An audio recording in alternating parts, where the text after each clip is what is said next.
Welcome to Super Sorry, the podcast where we talk superheroes, supervillains, and super apologies. We're Todd and Amber, and today's episode involves a letter inspired by our Guardians of the Galaxy episode. And instead of just enjoying the soundtrack and emotionally dancing through their trauma, they wrote us a letter. So let's give it a read. It starts, Dear Super Sorry, I just finished your Guardians of the Galaxy episode. I once dated Peter Quill, so I feel uniquely prepared to weigh in. I won't clarify which relationship this was, mostly because I don't think Peter would remember the details well enough to contradict me, or even remember me. You talked about how Peter uses charm and momentum to move past uncomfortable moments. I laughed as I listened to the episode, not because it was funny, but because it was accurate in a way that made me sigh. There's a scene you mentioned where Peter realizes someone is still on his ship and says he forgot they were there. You framed it as a missed apology. At the time, it didn't feel dramatic. No fight, no betrayal, just the realization that someone's presence was optional. So you make it easy, you exit cleanly, and later you realize being easy to forget is not the same as being easygoing. I didn't think a big apology was needed, but a pause long enough to say, oh, you mattered here might have been nice. That pause never came. What I will say, I've learned now that it matters to be noticed. It matters not to be a second thought. Thank you for taking small moments seriously. Sometimes that's where the damage is. Warmly, an ex who was easy to forget, but didn't forget it. Well, wow. That is so super sad. They seem so beat down. Yeah, it's not like you hurt me. It's more like this mattered and you missed it. Also, that line about being easy to forget is not the same as being easygoing. Yeah, that was a big ouch. Ugh.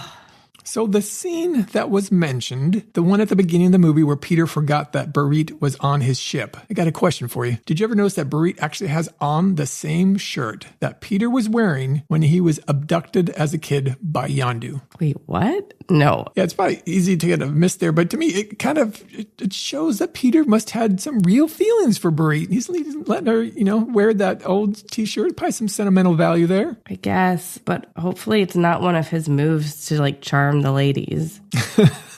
Yeah, it could be something like that. I could see that. Well, I have nothing good to say about that. Well, before we move on, funny story. I actually do have another letter. We got another letter?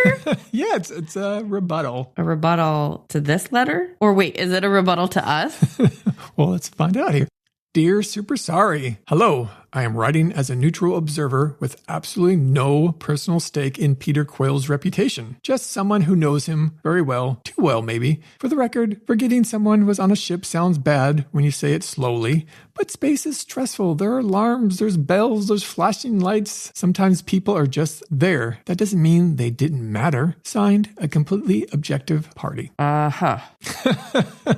You sound not surprised. Well, I have been doing this show with you for a little while now. But I do love that everyone involved thinks they're being reasonable. That may be the most Guardians thing about this whole letter situation. So the lesson here is... Don't confuse charm with caring. Don't confuse rebuttals with listening. Or don't try to surprise your co-host. Or just do it anyway. And as always, we are super sorry.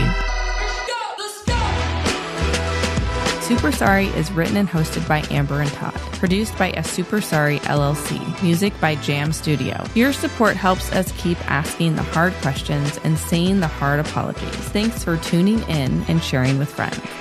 Super Sorry is not affiliated with Marvel Entertainment, Marvel Studios, the Walt Disney Company, or Disney+. As of this recording, all Marvel characters mentioned in the podcast are the property of the Walt Disney Company.